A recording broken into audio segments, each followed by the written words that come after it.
So I'm going to talk about something that's a little bit maybe sort of in left field to what was earlier, but it's so the empirical focus is going to be on exclamative interjections. These things like X, where X can be God, my God, Jesus, damn, shit, fuck, and so on. So these are non-intentional means of indexing attitudes such as stress, surprise, aggravation, and so they're useful means for understanding, contextual means for tracking events and facts, things like that. So I think there's hopefully some connection to what happened before. So just sort of theoretical question, basic, obvious theoretical question: what's the input for semantics? So a quite standard picture is, of course, that you have some kind of disembodied syntactic structures that are the input for semantics. Or possible alternative is that somehow semantics is feeds on some kind of speech event, direct speech events, and I guess to some extent there's maybe connection to also to some stuff that Federico was talking about before. So what I'm going to talk about, some of the data I'll talk about today will give some support to this second view, and this also relates to the fact that so these kind of interjections that the data which we'll see in a moment, they're closely related to other dialogical non-syntactical utterances such as acknowledgements, and yeah, and to what some people call own communication management utterances, or other people call them disfluencies, so things like filled pauses, self-corrections, hesitations. Now if you look carefully at disfluencies or own communication management utterances, they force you actually to adopt an incremental approach to semantics.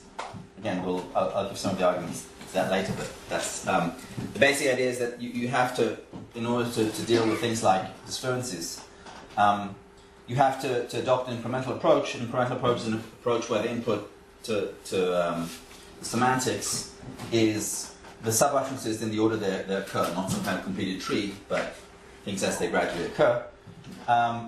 And that involves the assumption of highly frequent self-monitoring of the speech stream. And there's lots of evidence for this in psycholinguistic work, starting with the work of Levelt in the 80s, and by now it's pretty, at least, I don't know if it's a consensus, but at least there are many psycholinguists who buy into this basic assumption. But in order to do semantics for disfluencies, then it's fairly clear that you need to have some kind of input of this kind. By the same token, these kind of interjections require equally frequent monitoring of external events in addition to just the speech stream.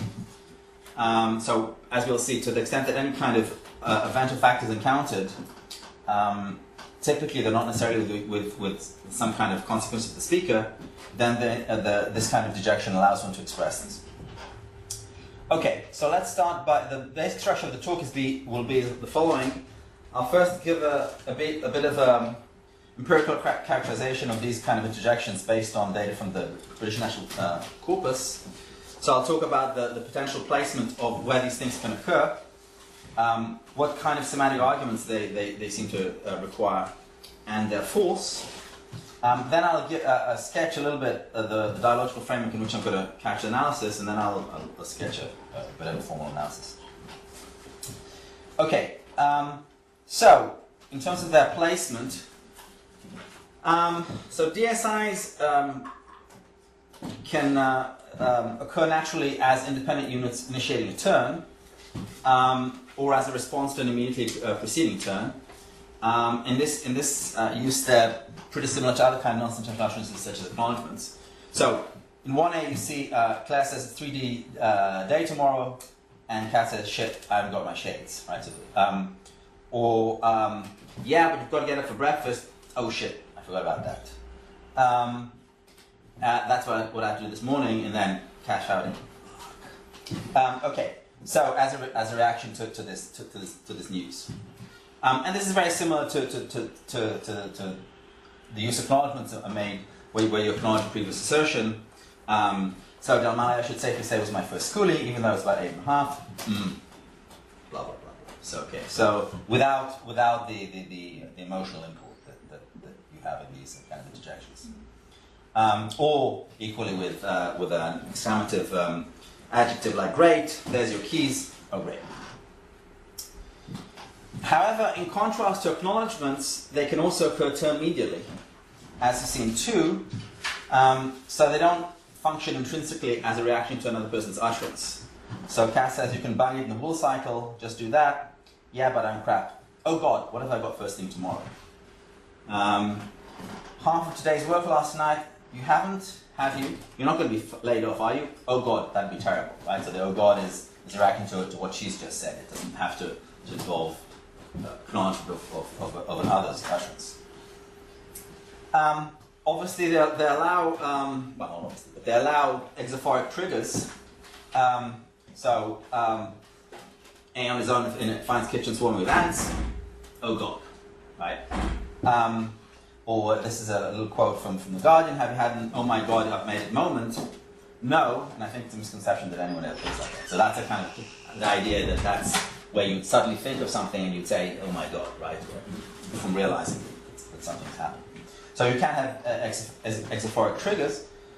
But now here's more in some sense, more messy data. So you can also get them as comments about an unfinished utterance, akin to an acknowledgement of an ongoing utterance. So 4a is an example of just the kind of incremental acknowledgement. So A says, are you all right?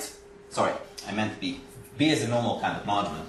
So where A says, move the train, from Avon right to Danville, right? So here we have the acknowledgements, B's acknowledgements of bits of the utterance, right? And that's why if you want to give a semantics for acknowledgements like for words like or right, they can't be acknowledging just full terms, they have to be acknowledging bits of terms, and that's why you need, as the input for the semantics for these kind of utterances has to be incremental. By the same token, in 4a, so A said, the unknown says, are you all right? He says, if you're not getting stronger, he says, I'll kill myself. Oh God. If I hear you're not getting any better, right? So the oh God is being uttered in the middle of this utterance already, right? And then the person continues. So in other words, these kind of exclamations don't need a whole utterance as their kind of antecedent. They can already be working with a part of the utterance. Or rather with an increment. And they can also occur intentionally or as interruptions, just like filled pauses. So here we have an example, these are the examples in 5. And quite often they're intermingled with filled pauses. So what do you say? Well, it's like the, oh God, I've forgotten what it's bloody called now, right? So the oh God is picking up on this disfluency, on this hesitation. It's a kind of comment about the lexical access problem. So that reminds me. I think I may have something in lecture theatre I was in this morning. Oh my God, it was a letter from somebody, right? Shit, I can't remember anyone. What's her face? Right. So again, this is sort of an ongoing utterance, and then you have the interjection. So again, it's kind of picking up on something that's happening in the middle of the utterance. Okay, so this suggests, as a sort of initial summary of, if you will, the syntax of these things, where these things can occur, that subject to an appropriate trigger, these kind of interjections, just like disfluencies, just like own communication management, can occur freely at any point in the speech stream. And so, just like disfluencies and acknowledgements, this means they need an incremental semantics for their analysis. Okay, so now, what are the arguments of these interjections? What kind of, so in this sense, this is going to hint to sort of complementation. So, for factive operators such as great or why, the commonest arguments are facts that are introduced by the previous speaker's utterance, assertion typically. So in 6a, for instance, So A says, Bo left yesterday, and then A can keep the term or B can take over, saying why. So accepting this assertion and then asking for a reason why that could be the case, or equally great. Again, so taking that fact and commenting that it's great.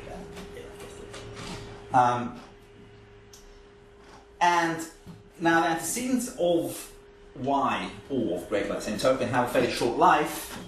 And this is kind of well known in the literature on sort of discourse structure. So here we have A says, terrible weather recently, but it's nice and sunny today. Yes, why? So the why in this case can only pick up on this. It can't pick up on the terrible weather recently. It can pick up on both, right? It can pick up on the terrible weather recently, but it's nice sunny together, right? So it can pick on together, but once you say this, once B utters this, then this on its own is lost as an antecedent. And this is, of course, nothing to do with coherence, because it's a perfectly coherent question to ask at that point. But why we've had terrible weather recently? It's something to do with accessibility, with the structure of the accessible antecedents.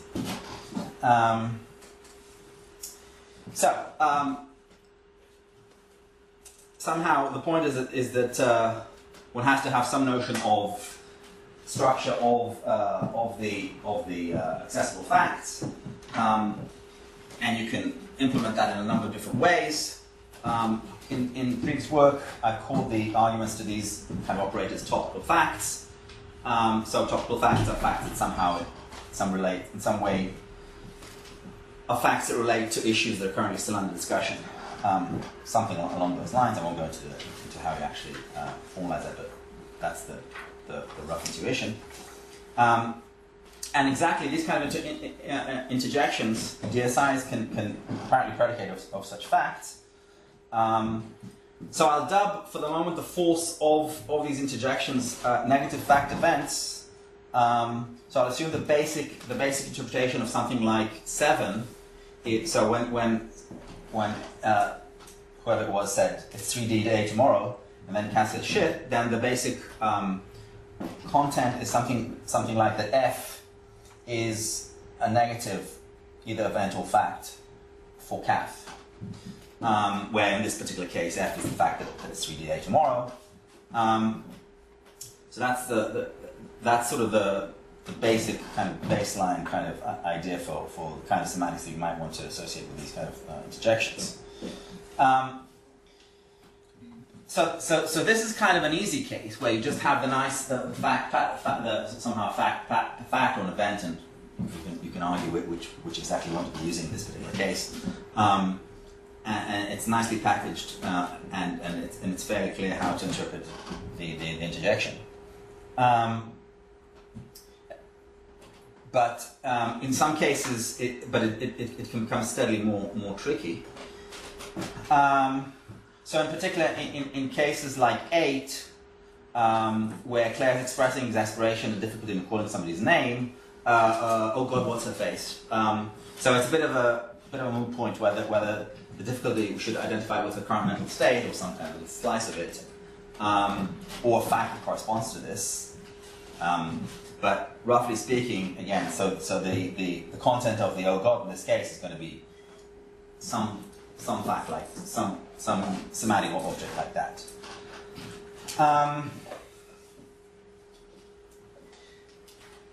Here in 9, it's even trickier to decide exactly what's going on. So this is a case where, that reminds me, I think I may have left something in the literature theatre I was in this morning. Oh my God, it was a letter from somebody. So it's not entirely clear whether it's the whether it's the oh my God is somehow about the fact that it was a letter from somebody, or that she forgot something important, or what exactly. But it's some related fact to this basic event that she's narrating. And here's an example that's even trickier. So here in 10, Anne and Stuart, the couple, they're discussing an unfortunate sequence of events involving their neighbors. But her interjection, Anne's interjection, doesn't obviously have as its antecedent Stuart's immediately preceding question. It either relates to the event evoked in the initial exchange or is somehow categorical to the subsequent description. So Anne says, oh, that young couple next door. Yeah? They've been at it? Have they been at it again? Oh, I wish you'd have been at home. I'd have gone around there. What have they been up to now then? Oh, God. She's been screaming. He's been... reckon she must have locked herself up in the dark, and the only place with the lock in the bathroom, and I reckon that you're not doing too down bad Saturday. Okay, so the oh God here, what's it picking up on, right? Is it picking up on this question, the question that Stuart has just said? Probably, well, it's a bit hard to say, but it seems like, in this case, possibly you might want to argue that it's picking up on the event that she describes subsequently, right? So it's not easy to decide what the antecedent of this is by any means. And, well, yeah, so you get the general idea that it's not so easy to decide what the basic antecedent is. Another kind of final tricky case I mentioned here is when the interjection is picking up on a conditional. So there's no clear event token it's picking up on. So here's an example, Paul Krugman in an interview saying, oh God, if Hillary's elected, she's going to bring in the old crowd people like Larry Summers to run the economy. So here the oh God, right, it's what does it pick up on? I mean, it's kind of, there's no clear event being talked about, right? This is, I don't know, it's picking up on a possibility perhaps, on some, depending exactly how you want to think of semantics of conditionals. Or you could think it's just picking up on this basic dependent events or something. So there's an issue exactly what the nature of the argument of this fact-eventive kind of predicate is in an example like this. Okay, so now I'll talk the force of these kind of interjections. Now, it's actually quite varied. So what we've seen so far have been pretty much all negative consequences for the speaker that she's just become aware of, right? So these are these examples, like it's 3D day tomorrow, shit, I haven't got my shades, got to get up for breakfast, oh shit, I think I may have left something in the lecture theatre, blah, blah, blah. So these are all examples of negative consequences for the speaker. They can also, so these are seriously negative events. The kind of cases where these are sort of transit events that just are momentary exasperations for the speaker, right? Shit, I can't remember anymore. What's it thing? So these kind of disfluent events that bring about these interjections. So again, but there's still some, even though they're kind of transient, there's some negative to the speaker. But they don't have to negatively affect the speaker. Or even be necessarily so negative. They can just be somehow striking or ridiculous. So that's 15a, for instance. So where the anonymous 6 says, when Ted took me out of the sea, we had 50 fish. Oh God, yes, in the middle of the sea, yeah, you get loads, right? So the oh God there is not about something that's problematic. It's just striking. Are you going to go and stand outside Marks and Spencer's and get arrested for asking surveys? Oh God, I think it might be worthwhile actually, so the school can come and bail us out, right? So again, it's not something that's bad for the speaker. It's just kind of a striking event. Right. So here's a little,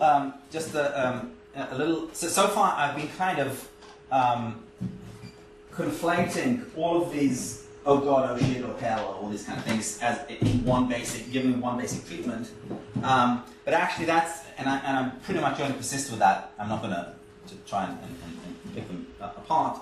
But actually, if you do look at them carefully, as a student of mine did, so he kind of looked at various different kinds, he kind of came up with some categories, beseeching, shock, surprise, emphasis, sudden realization, annoyance, relief.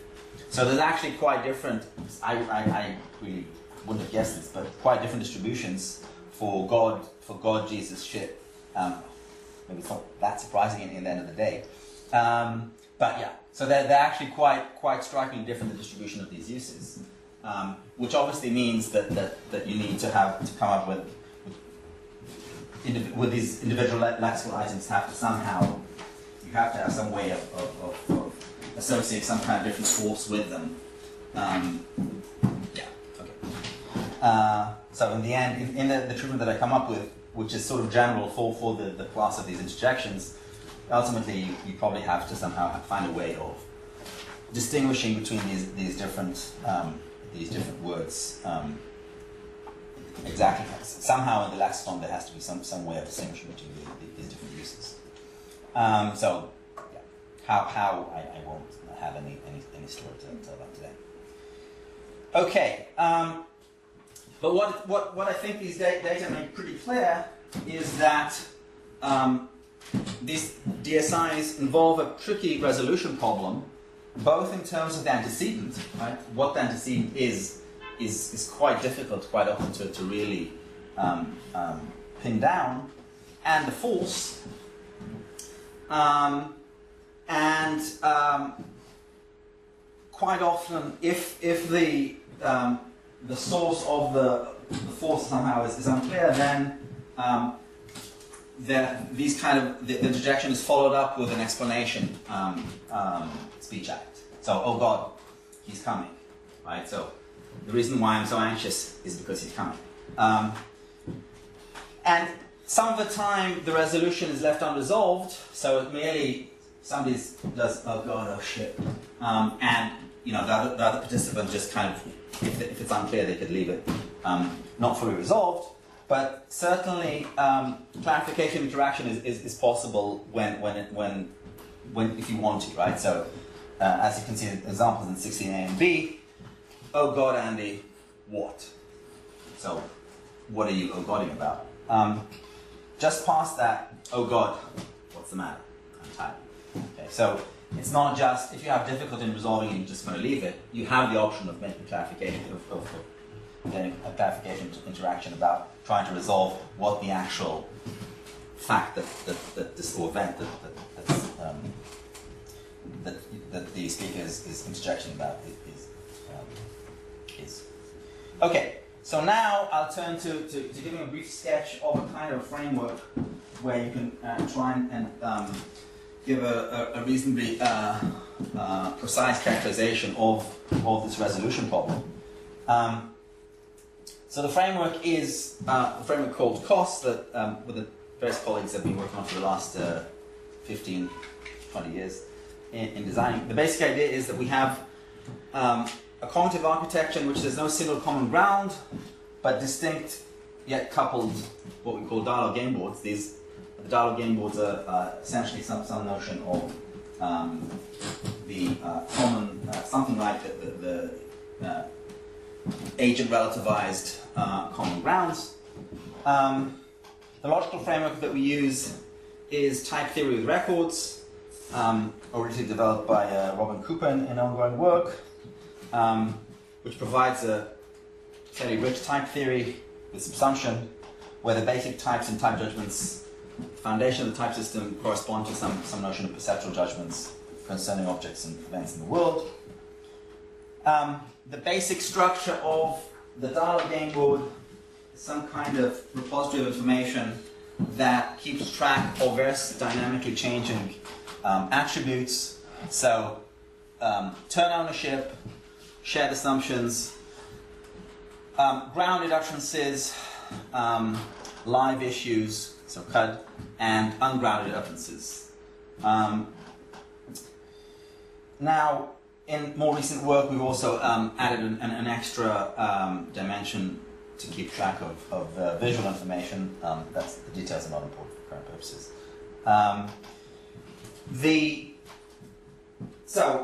Assertion and querying on the story, probably for those of you who have followed CUD Cremers, this is fairly familiar by now. So querying involves incrementing CUD Q, assertion incrementing CUD with whether P, and acceptance is decrementing whether P from CUD and incrementing facts with P.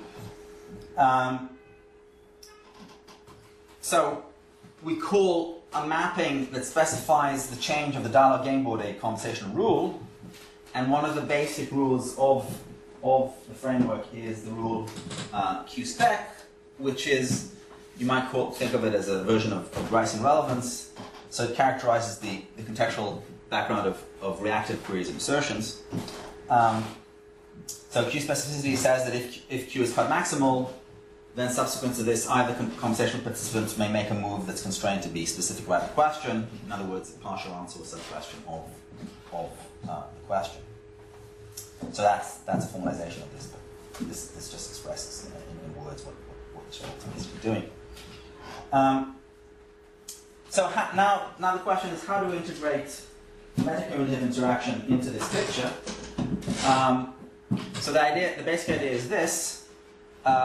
Utterances are kept track of in a contextual attribute that we'll call pending in the immediate aftermath of a speech event. So when the two participants in a dialogue, they form the common belief that there's a common speech event that they both perceived, and using their parsing abilities, they come up with something, each participant comes up with some belief about the type that can be used to classify the utterance.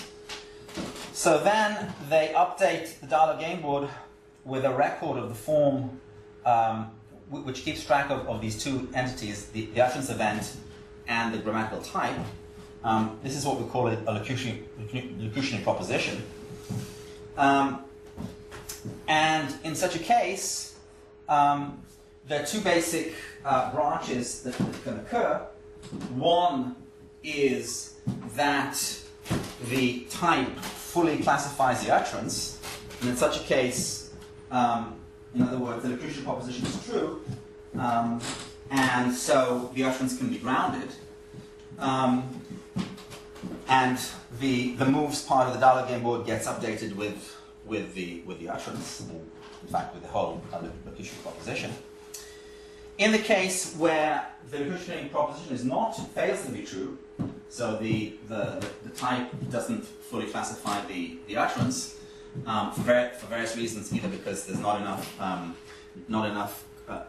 contextual information to fully resolve the contextual parameters, or because, for instance, on the phonological front, there fails to be full recognition of all the words there. Then clarification interaction ensues, and so the utterance remains in pending, the locutionary proposition remains in pending, and then clarification interaction ensues.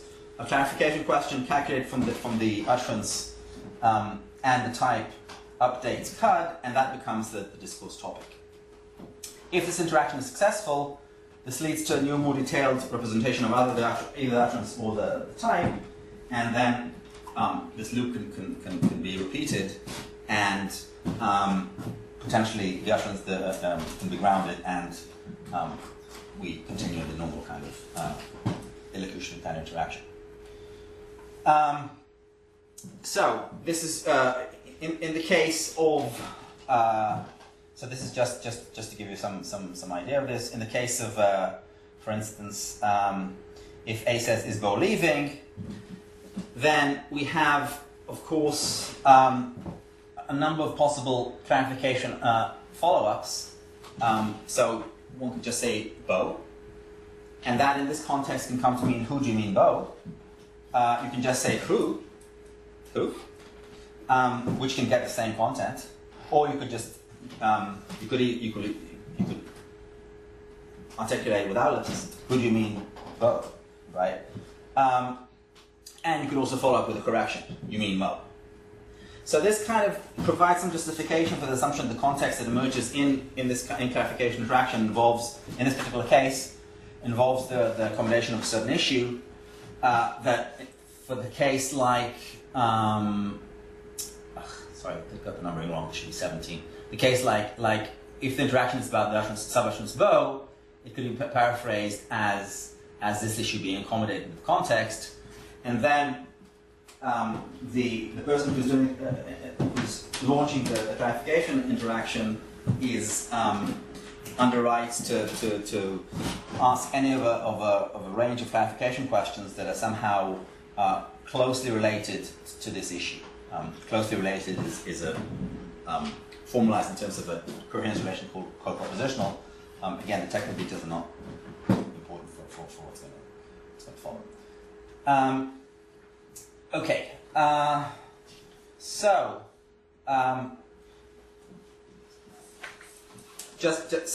basically the idea is that in this kind of situation, when A is Bo leaving and B has a problem with the subutterance Bo, then one possible conversational rule that can be used is a rule that tells you that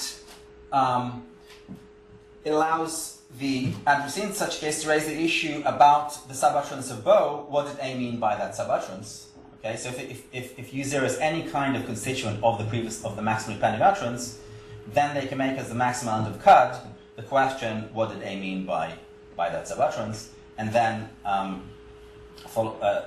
accommodate that into CUD, and then make any kind of utterance that's essentially that is co-propositional with this basic clarification question. Okay, so this basic picture was extended to own communication management. In other words, fluencies. In a recent paper that we wrote, Cal Fernandez and Dave Schlangen and myself wrote, and the basic idea is very straightforward. So up to the basic picture I was telling you before about clarification interaction, the basic idea was that we have an utterance and we reach the end of we reach some sort of boundary, turn boundary, and then as an addressee I think, do I understand this? If I understand this, I react. If I don't, then clarification interaction unfolds. And I can accommodate these various kind of clarification questions and ask an appropriate clarification question or make a correction. But the idea is that the disfluencies work in exactly the same way, but in a much more microscopic kind of way. So you'll monitor. So the monitoring process happens not just at the end of turns, but word by word. So as the utterance unfolds incrementally, there potentially arise questions about what has happened so far. So these are sort of what we call backward-looking disfluencies. So disfluencies that involve potential corrections. So yesterday, Max came to the party. Or they can be forward-looking. So where I say, so what's the word I meant now? Yes. Oh, okay. So the monitoring is happening potentially in either forward in the forward direction or in a backwards direction.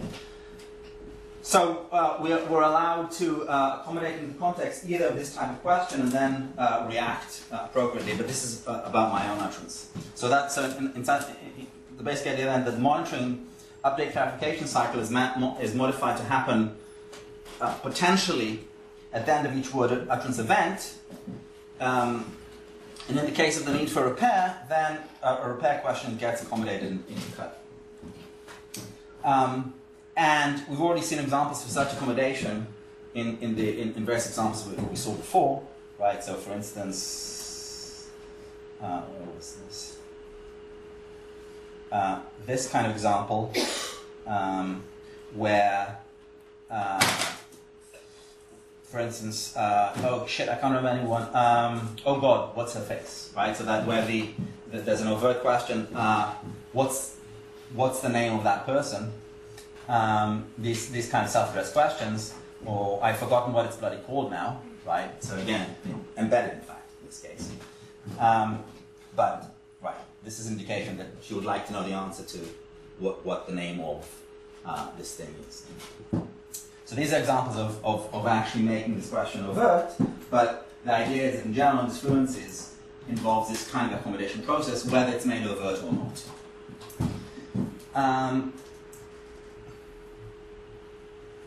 Okay. So that's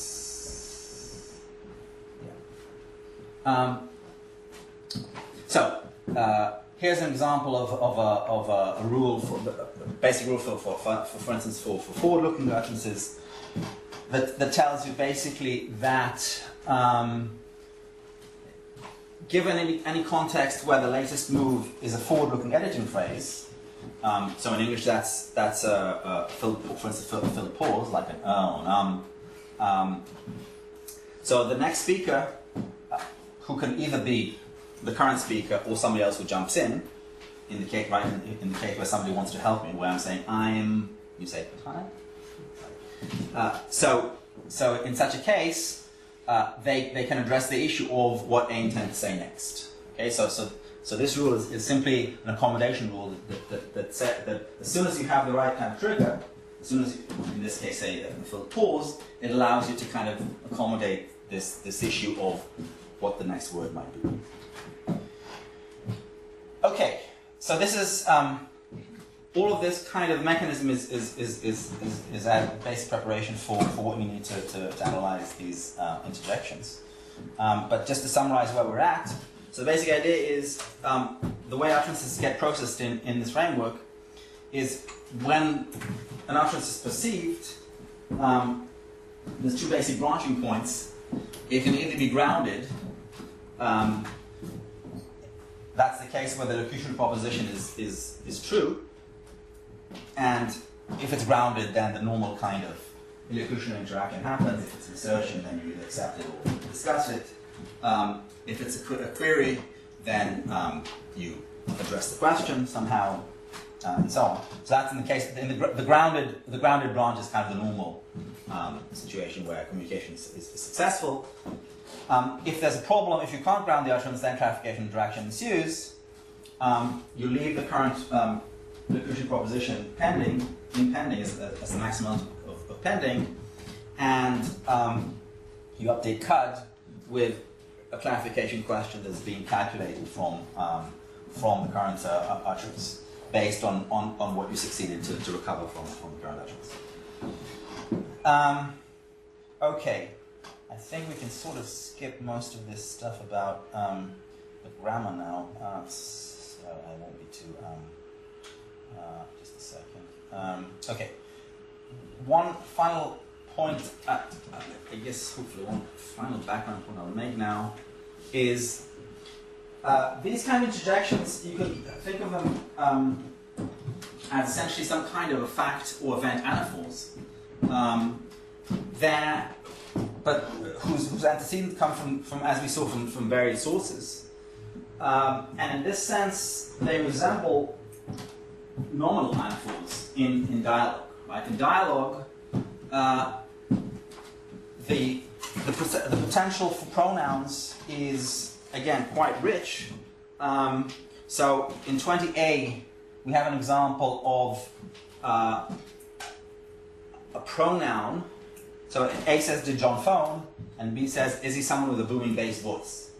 So the he pronoun, right, is being used to refer to an entity whose reference you don't have, right? This is supposed to be a referential noun phrase, but the he is being used to refer to it despite the fact that you haven't actually succeeded to resolve it. In 20b, Peter was, well, he was fired. Okay, so here we have here we have a correction. So we have the referendum. This is the way the reference started. Peter was. Now, of course, according to many traditional views of discrepancies are filtered, right? So the input to semantics would be some kind of syntactic structure where you've cleaned away the discrepancies. But if you do that, then of course you're going to be in trouble, because the he in this case is picking up on its antecedent is in the referendum, right?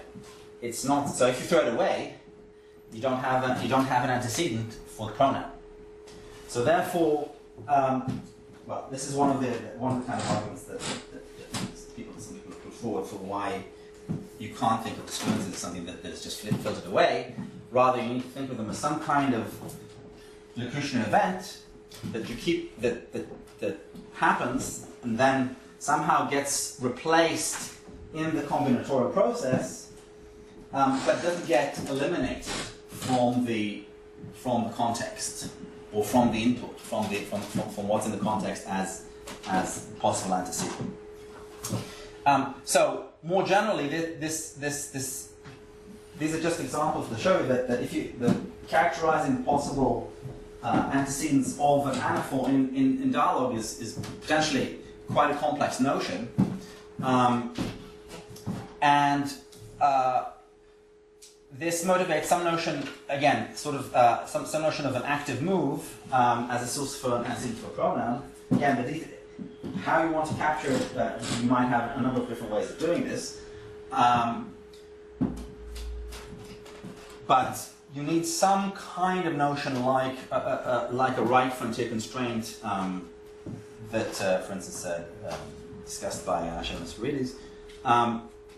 Some kind of a notion that will ensure that the possible range of antecedents is constantly being kind of updated relative to what's currently being discussed, right? So after a while, so classical DRT, for instance, you have once you introduce an antecedent in the top box, it's basically available for the rest of the discourse. But of course, we know that in one of the motivations for SDRT, found in the S, is to ensure that that's not the case, right? That somehow different segments kill off potential antecedents relative to discourse structuring, and similar things happen in dialogue. Roughly speaking, potential elements for potential antecedents. As I said, I mean, this is just one possible proposal, which I'm just giving it here for reference to sort of relate to my later proposal for these interjections. So, but the notion of active move, the idea is that the active moves are moves that either involve elements that are cut still, or answers to these things, or utterances that are under grounding or correction. And this is the basic notion for characterizing what a possible antecedent for a normal anaphor is. Okay, so this is a possible explanation for the word she, incorporating this notion of active move. But again, this is just, I'm just pointing this out as a kind of reference for possible, for the need for some such notion for nominal anaphors, and by the same token, we'll see that some such notion is also needed for interjections. Okay, the final piece of background that we need involves somehow interfacing with emotion. Now, typically in most dynamic semantic frameworks, the world changes via linguistic interaction, right? These are that's where the action happens, right? You have somebody says something, another person says something, another person says something, and that's where you get your materials for resolving pronouns or verb phrasal ellipsis or all sorts of things, right? Obviously, there's an unsaid assumption that, of course, other action is also possible, but it's not really something that typically people worry too much about in terms of actually saying something very concrete about. One exception to this is obviously people who work on spatial language, they can't make this kind of simplification. And also, where this kind of simplification has been certainly sort of again can't be the non-linguistic action can't be sort of waved aside is also important in work by AI researchers on emotional behavior, so people who try to incorporate emotional behavior in dialogue states. So the basic idea that there's in cognitive psychology of emotion, there's a whole bunch of different kind of approaches, as you might guess. But it seems there seems to be some basic consensus among the major approaches to the structure of emotions.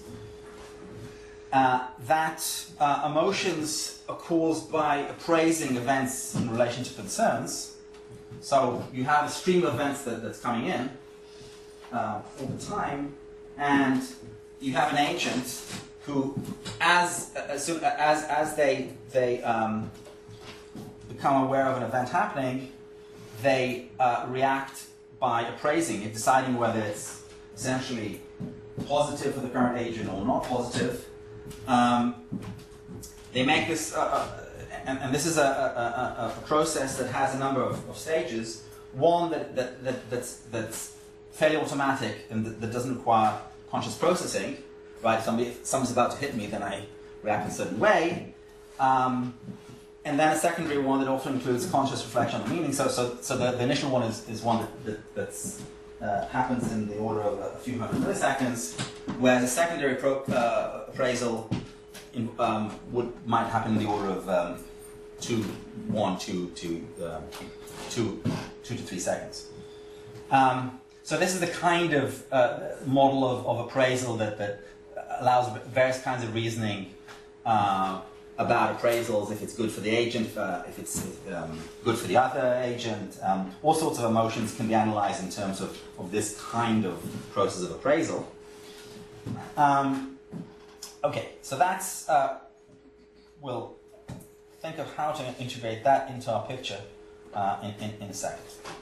Okay, so now just to sketch basic analysis of this, of how to analyze these kind of interjections. The divine scatological interjections. So basically, given what I said before, we need analysis to deliver contents of the form that you see in 23. So it's some kind of these kind of interjections involve the content that roughly has a structure, the structure here. So an exclamation by A that some fact F is negative to some individual M to a degree delta.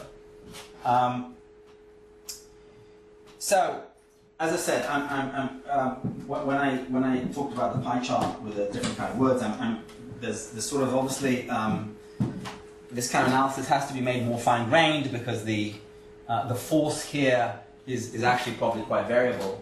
Right, so God, Jesus, hell, shit, bad, no, these kind of things, they vary in the actual force that's associated with them.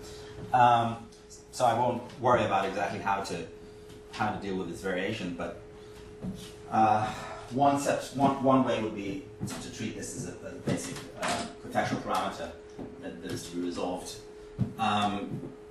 into context, partly driven by the lexical, by the meaning of the individual interjection that's used.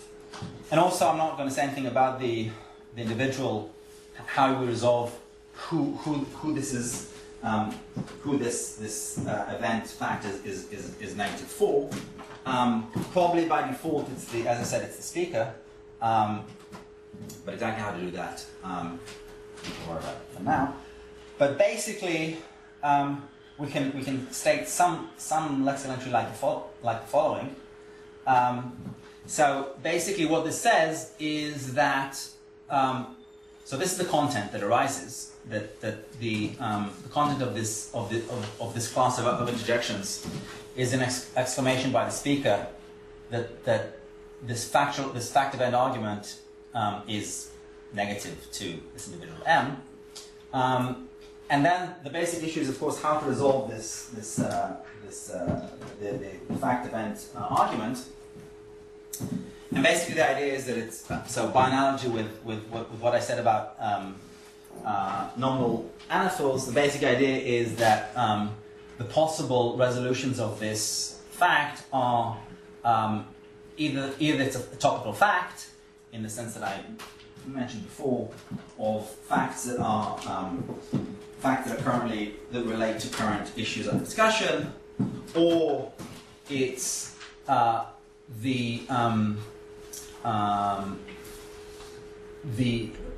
basically the visual focus attention, or it's the maximally pending situation, which the maximum pending situation is the ongoing utterance.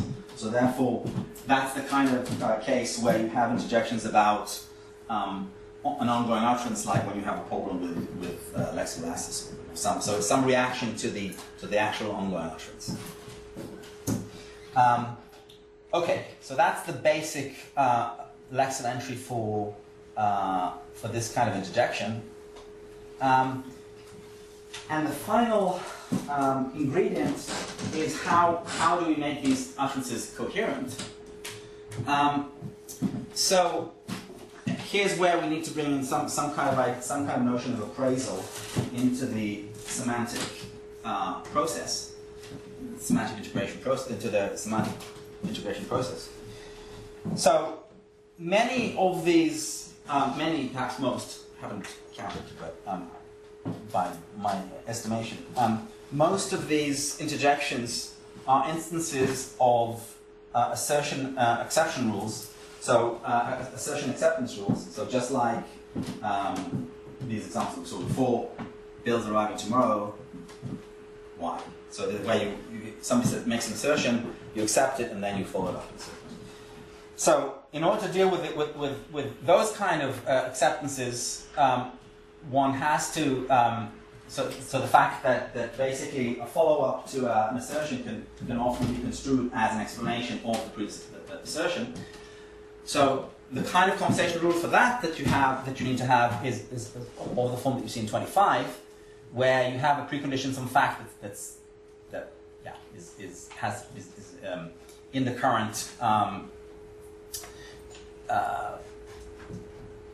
current set of topical facts, and this allows you to accommodate the issue of why that fact holds as maximum in cud, and to follow it up with some utterance that's about this question, right? So that's why that's what will justify explanations of recently accepted assertions. So by analogy, integrating appraisal into the semantics, emotional appraisal into the semantics, means that instead of having YF as the emergent issue, one might also allow how does this fact impact on individual M, where M is one of the conversational participants. In fact, M could be the self. So the idea is that at any point, this is a potential issue that can be, as soon as any kind of fact is accepted into the is a topical fact, then this issue can be accommodated and followed up with.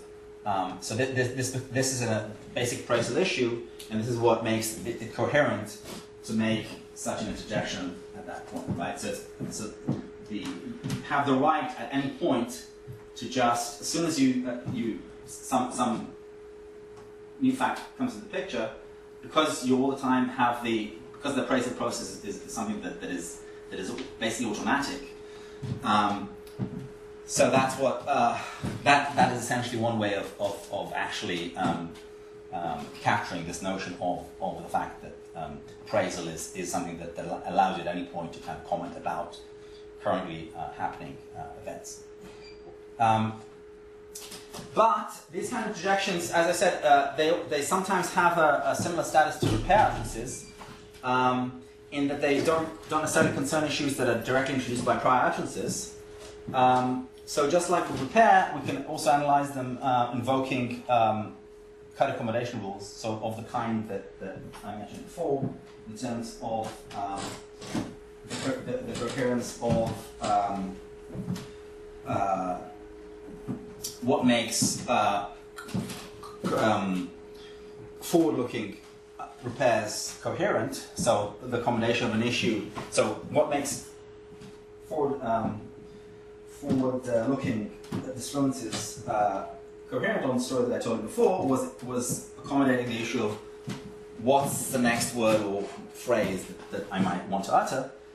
So by analogy to that, we can posit a rule that accommodates the issue of how does this fact that I've just been aware of impact on me. And so at any point you can accommodate this issue and comment on it. So the basic, so just by changing in the rule that we had for integrating forward-looking disfluences as coherent, just by changing what the issue is from what is the next utterance to how does this thing impact on the previous speaker, that's what makes these kind of utterances coherent. Okay, so I'll conclude. The DSIs, divine scatological interjections, they're means of indexing stress, surprise, aggravation, all sorts of other kind of attitudes. I gave you a kind of a rough empirical characterization of their antecedents and force, and sketched a sort of formal analysis of their meaning and contextual background.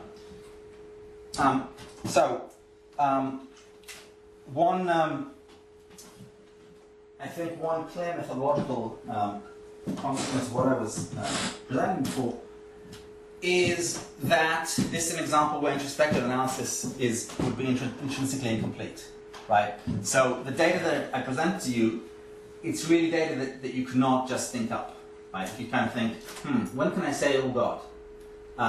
You're just going to basically, you're going to miss a whole bunch of stuff if you would just base your analysis on that. So in a way, of course, that's not news. The fact that this basic characterization is useful. But in this particular case, I think it's a case which is not just useful, but actually essential.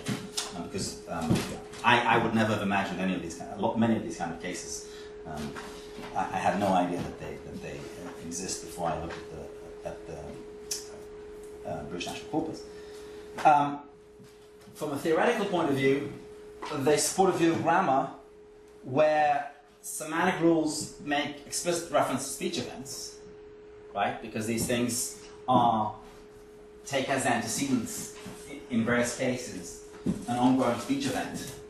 And that is the argument of the interjection, right? When you say, oh God, to your difficulty to say something, then the interjection is taken as a semantic argument, the ongoing speech event. So the grammar has to make explicit reference to speech events. It has to be incremental because this is happening as we go along. You can't sort of have somehow like the complete tree to do it on of a sentence. And ultimately also involves some sort of integration of dialogue dynamics with emotional appraisal, which, as I pointed out, I don't think in some respects is not such a big deal, okay? In the sense that it's a rather minor twiddle. Adding emotional appraisal is a rather minor twiddle on the kind of tools that you need in order to deal with things like discrepancies. So, yeah, I'll stop here.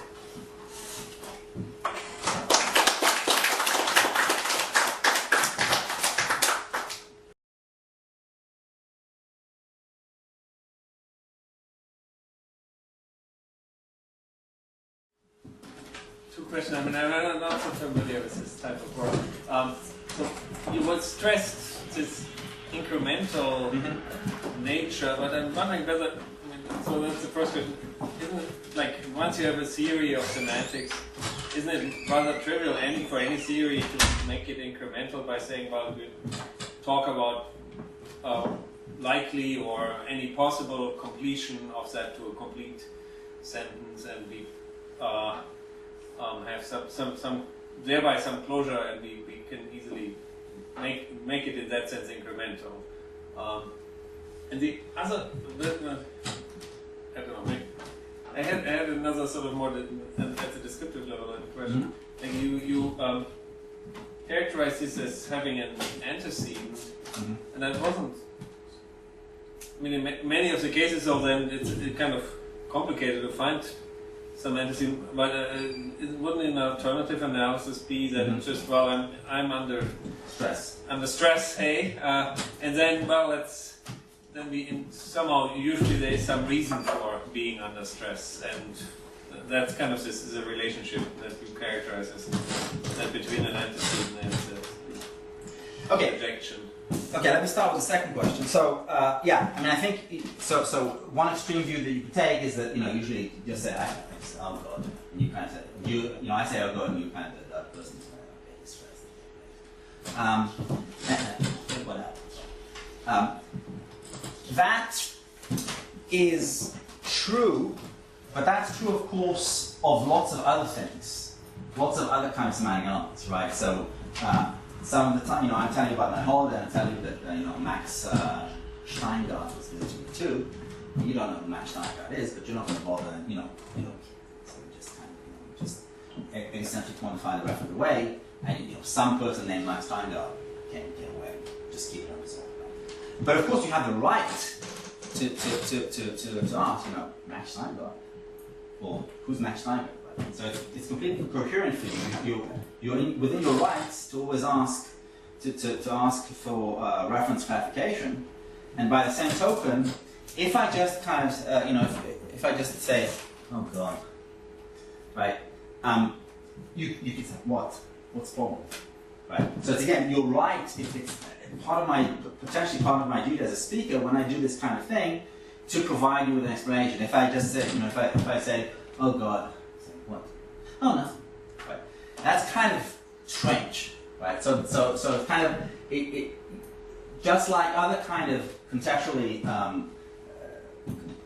resolvable pieces of information. Whether we decide to kind of resolve them or not is kind of up for grab. But typically, it is if you're kind of a cooperative speaker, it has to be something that the other person can typically resolve, and that's why a lot of the time when you do this sort of thing, you also give an explanation. If it's not easy to resolve, then you give either a follow-up or a earlier clear explanation for the reason for this kind of utterance. As for the incrementality, no, I don't think it's trivial. I mean, you can, of course, take some kind of a supervaluation approach to incrementality, but that's not going to give you. That's just too. I mean, again, it depends how you implement it. But basically, you want to be able to your notion to have some kind of piece of the semantics that you can already do something with and already reason with. Okay, and if you so therefore you have to have some way of setting it up that will allow you to do that. So yeah, I mean that's so just any kind of supervaluations are not going to be typically going to be the right stuff to do this kind of interpretation. So, yeah. Just a small question about the facts. So in all these examples, there are all these interjections that are never embedded, and they involve different participants. So I was wondering, what about free direct discourse? Because I had the impression maybe it's possible in those cases. Could very well be. How would you do that? Yeah.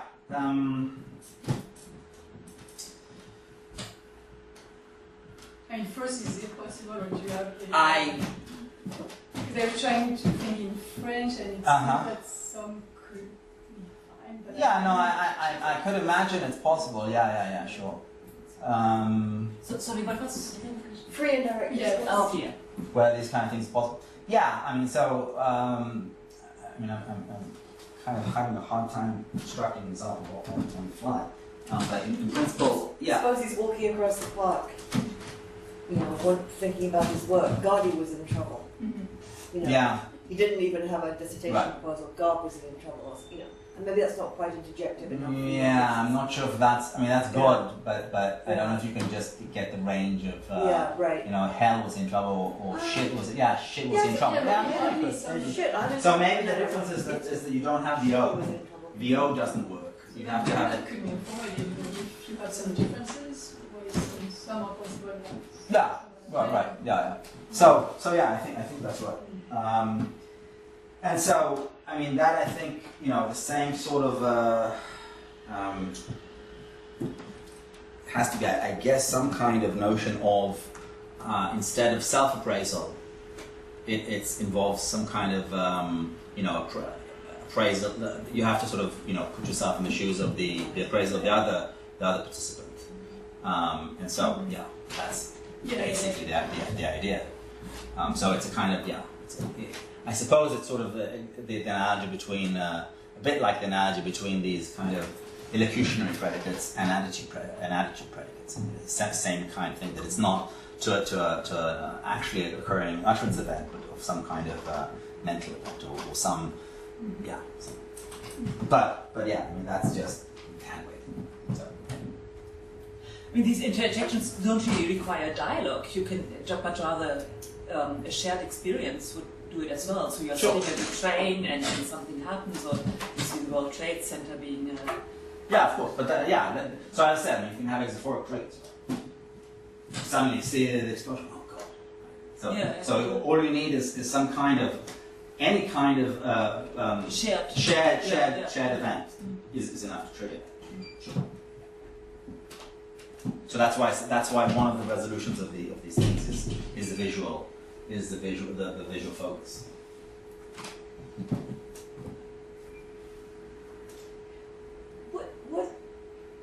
What's the relationship, or is there none in this view, between sort of the effects that you can have with the interjections and the effects that you can have using grammatical devices? So, for example, shit, he's crazy. One interpretation of that is he's very, boy, is he crazy, right? Mm-hmm. You could use that syntactic structure. Is he crazy? Mm-hmm. So one question would be, are the sort of discourse conditions similar, and are there similar? Yeah, so I mean, it's a bit like the difference between where I say why, like the null why, why question mark. Yeah. As opposed to the one where the complement of the why is overt, right? So in the one case, so like I had this example before, we're having terrible weather. Why? Right. Right. As opposed to we're having terrible weather and it came last week. Why are we having terrible weather? So for the why we're having terrible weather, then there has to be some basic presupposition that this thing is a fact in the common ground, and that's pretty much it. Right. Whereas for the why, it has to be it's much more restricted. It has to be topical, which means it's a fact that relates to currently understand blah blah blah. So I would assume something similar is might be going on. Mm-hmm. So yeah, it has to be again. Shit, is he in trouble, right? So the is he in trouble has to be somehow it has to be clear that we have some evidence that issue that result that he's in trouble. Right. So if that's the case, then that's possible. It is. But in both cases, it's saying something bad's right. applying to either me or to him. Scope in some sense, which has to be is what you're.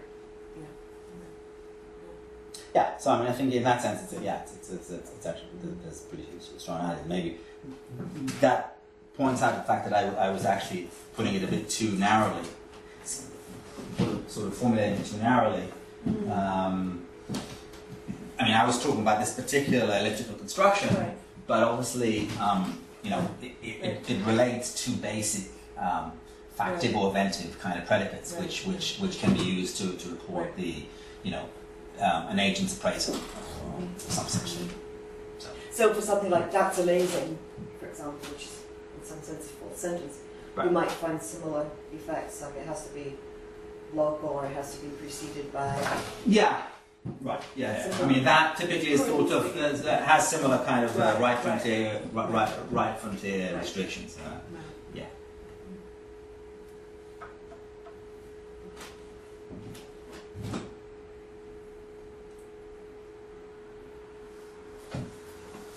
And so on your last slide here, so you say semantic rules make explicit reference to speech events. What I wanted to ask you about that was, so are there some semantic rules that do this and some that don't?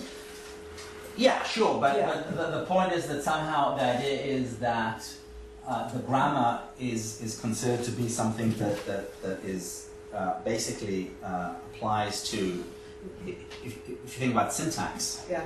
this is a view of syntax that thinks of it as the event structure of speech events. That's it. Is the syntax becomes the event structure of speech events. So.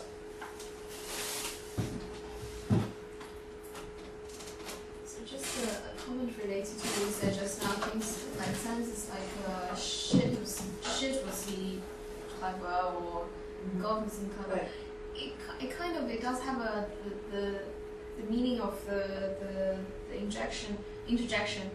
It has some kind of function of an intensifier. Yeah. That it kind of moves. Yeah. It's you have to that Exactly. means he's very clever. Exactly. Or Right. it's not just that. So no, just that fact.